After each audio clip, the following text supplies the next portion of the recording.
Hey guys, I am so excited to be here. I love Palm Springs, even when it's chilly like this. It's probably because I'm a single mom, so getting here is kind of like a jailbreak, you guys. But you know what? It's hard being a parent. I mean, you have to pretend to enjoy all those things your kids enjoy, like kids' birthday parties, play dates, their father. But I do surprisingly well on dating apps, and I think it's because my profile says that I don't want kids. Then they find out it's because I have 4. I know 4 sounds like a lot, and it is, but I love being a mom. And you know what they say about having kids? It's a lot like making pancakes.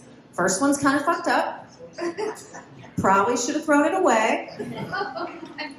As far as I know, it's still legal to laugh at that joke, you guys. But I think having kids is a lot more like eating pancakes. You always regret having your 4th one. In case you guys are wondering, none of my pancakes like that joke.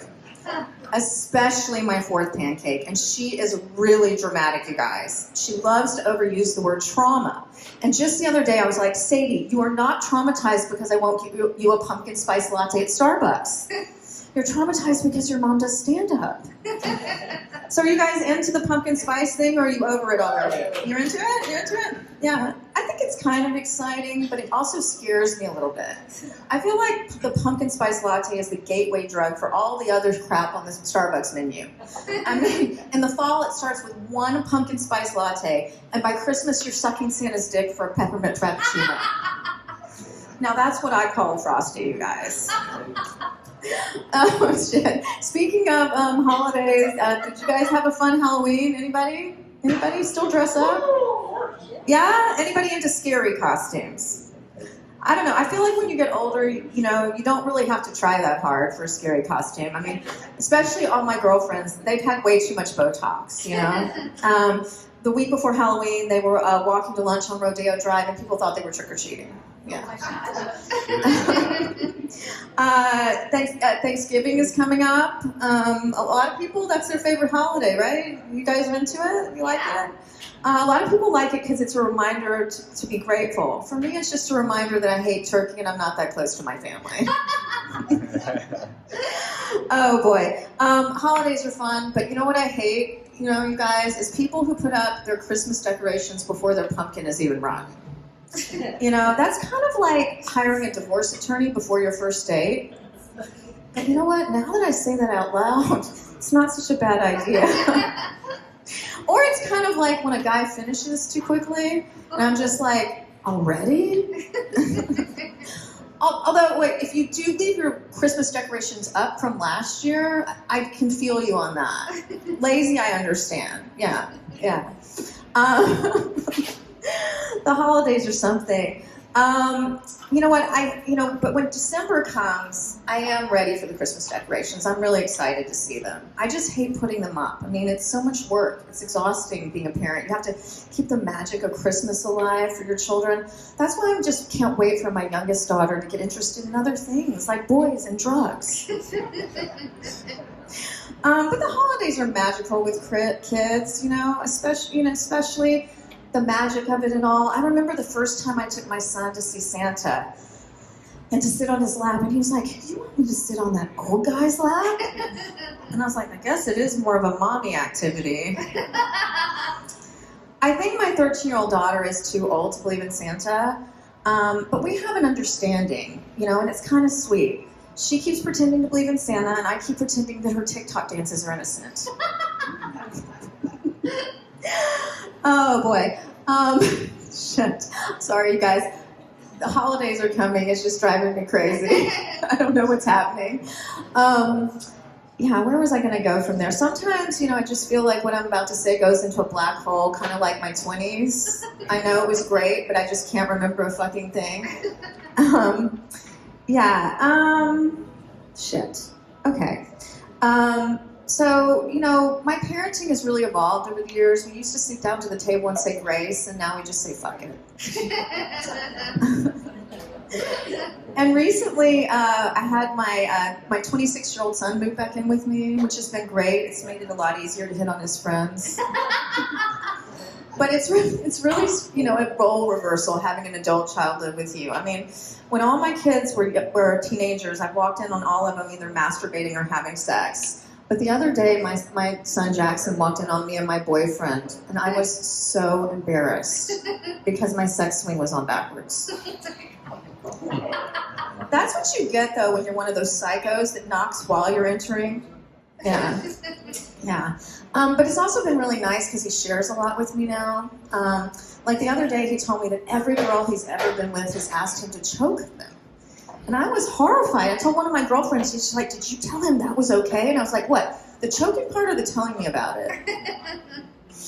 My 13-year-old daughter just started a new Catholic school. And I was driving her home from school the other day, and she told me that her sex ed teacher taught them what a blowjob was.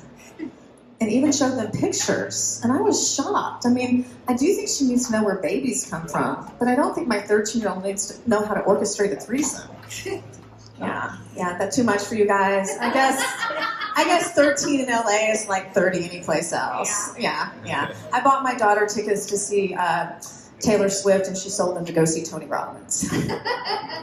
I actually did get her to go see Taylor Swift with me, you guys, and oh my God, Swifties really are so nice and wholesome. Normally, if I took my kid to a concert, I'd worry about them getting roofied or ending up in a mosh pit. But with Taylor Swift, I was just worried we'd leave born-again Christians. And, I'm not normally one of those parents that helps their kids with homework, but my 13-year-old is dyslexic, and she had this really hard writing assignment where she had to write a horror story, and it had to have, a plot twist and characters, and I'm a writer, so I decided I would help her just a little bit. And in the end, we ended up getting a 99 out of 100. And the teacher wrote a comment, and she said, Sadie, this story is amazing. What inspired you to write about menopause? It is a horror story, right, ladies? I turned 51 this year. Woo! Thank you. And people are really surprised that I don't lie about my age. But, I like being 51. Now, if you tell me I look like I'm 51, I'll fucking fight you. But you know what I am tired of? I am tired of people telling me I should age gracefully. I'm like, what does that even mean? I guess I'll just gracefully take myself to my next Botox appointment. But I liked my birthday because, I feel like I'm still young, I'm still vibrant, I'm still dating 26-year-olds. Yeah. Gosh, wow. Tough crowd over there. But you know what? I try to be really romantic with these guys. So I write them all poetry. It's always the same poem, but I really am trying. Would you like to hear it, sir? My poem? Okay. Roses are red, violets are blue. I'm twice your age, but I'll buy an Xbox for you. I have been a little concerned because I bought 11 Xboxes this year. None of them were for my children. Don't tell them. When you get to be this age, your hormones go crazy too.